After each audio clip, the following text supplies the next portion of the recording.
Hey there. So I was having a chat with a coworker yesterday, and she was talking about relationships and her relationship, and how the relationship she's in now is the happiest relationship that she's ever been in. And she's probably about 50 something, and she has 20 something year olds, and I think one or two 30-year olds, her children. And she's got one daughter and three boys, and the boys seem to be thriving in relationships, but the girl, she specifically said, I think I've ruined her. And I said, what do you mean? And so we were talking about a book that both her and I had read, called Getting to I Do. It's by Dr. Sandra Harmon. Shout out to Dr. Harmon for putting together a really great book.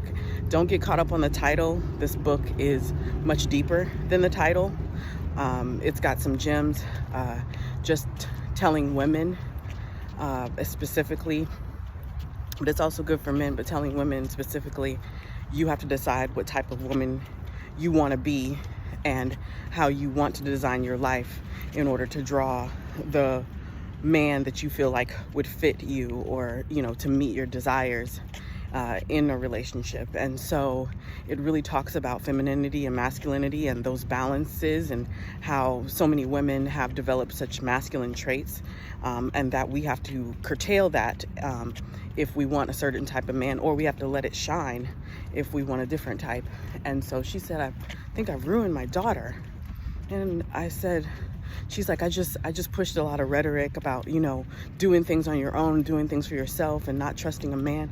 I said, that as a parent, as an influence in her life, you get to modify this story. You get to help her unlearn that message.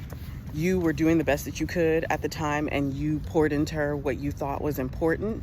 And now you see that maybe that was a little bit detrimental, because she's almost too independent, doesn't have balance in that way. You get to go back to her and you get to say, hey, this is what I've learned now. I'm a little bit older now.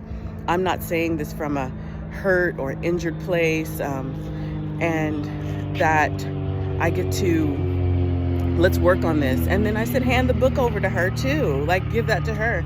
This doesn't have to be a lost cause. Your daughter is 30 or 31. She's still growing and changing and evolving. And so as parents, let's not give up on our grown children. If if we're around, they're around, we have good relationships with them, we get to modify the message that we may have given them earlier in life, because we were doing our best. My therapist once told me that to not resent my parents for some of the messages that they have given me, but simply to appreciate, hey, they did their job, they got me here, and because they got me here, I can live out my purpose. Parents, you may have to put your pride down and share these pivots, these modifications of these messages that you gave your children, but you wouldn't believe how receptive your children may be to you simply because you were around and you gave them the first few messages. You get to change it because you are changing. We are human. Don't put all this pressure on ourselves that this is final, that this is it.